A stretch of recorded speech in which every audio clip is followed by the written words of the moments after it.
Well, thanks very much for joining me, Carolyn Steele Gray. You've been the guest editor of the issue number 4 in the Journal of Integrated Care, Volume 30. That's the winter issue, and this year. And it's been a fascinating issue because you focused on advancing integrated care with digital health innovation. And it's a bumper issue with 12 papers, which is huge, actually, quite big for our type of journal. And maybe the first question goes to you. What was your experience putting this all together? Any particular highlights you would like to mention? Yeah, it was such a joy to do this. And we had such a great team of guest editors, right? Along with myself was Nick Gildemont, Irina Efimenko, and Jordi Piera Jimenez. And, these are great researchers and practitioners working in digital health and integrated care from all over the world.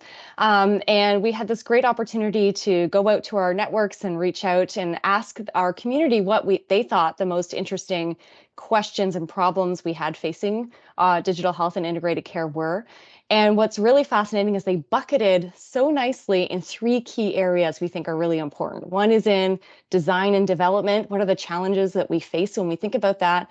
Another is in implementation, which is kind of my key area of interest as an implementation scientist. What are the things we need to think about when we put this into practice, when we mature our models, and when we set up our infrastructures? And then finally, how do we evaluate these technologies that we know that they're having the impact on the people, the communities, the providers, and the systems that we hope that they're having? And it almost in exact thirds, the journal had wonderful examples of in each of those 3 buckets. And all of them together tell this really beautiful story of movement, that technology and integrated care is not an end goal, but it's a process that we kind of continually iterate and build towards. So it brings together these kind of key areas around that particular theme. Fantastic. But putting such a huge issue together with such a diverse kind of like a range of contributors is probably a bit of a challenge as well. So as a guest editor, as a new guest editor, I'm not quite sure if you guest edited something else before for other journals, but I just wonder what were the biggest problems and issues that you encountered? So this was my first time getting to do something like this, which was such a great experience. It was challenging in that there were some logistical things, right? Like how do we work as a team of 4 guest editors effectively to make good decisions about what is in and what is out, right? So we worked always in pairs to help with our decision making. It did mean there were a lot more steps that we had to go through and ensure that everybody was communicating well. So I had multiple spreadsheets that were kind of watching how we were kind of keeping things going.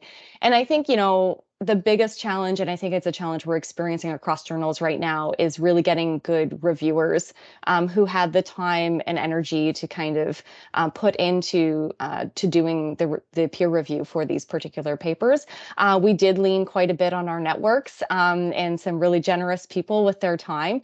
And then and because there were 4 of us, we were able to do quite a few reviews on our own as well. But I think it was really, because we had so many come in, it was really logistics and process. But we stayed very communicative. We worked well with you in the journal. And I think we got through it without really too much pain. It was quite a joy. Fantastic. That's great. And if I understand it correctly, the journey doesn't end here. So the journal is out, the special issue is out, of course. But you are very well linked in with various networks. Tell us more about how you're going to disseminate this in the future. I think there's something coming up as well. Yeah, it's very exciting. I've had lots of people reach out about this journal, about the special issue. And so one really important piece of dissemination we're doing is in partnership with the International Foundation for Integrated Care, the Canadian branch in particular, where I'm an executive board member and well integrated, as well as with the IFIC Central. And we're planning to run a webinar that features some key papers from the special issue likely in March to be disseminated, not just for our Canadian colleagues, but of course internationally as well. And this is always a great community of people. Lots of folks come into this webinar series. But not just that, I think, as we say in the paper or in the guest editorial paper, that this is really the start of a conversation that needs to kind of continue. So the webinars are first for sure thing that's happening this spring. So stay tuned for that, but there will undoubtedly be additional work in this space. Fantastic. Well, thanks very much for sharing that, Carolyn. And I'm really looking forward to the webinar as well. Good luck with Yeah, that. me too. It's going to be Cheers. fun.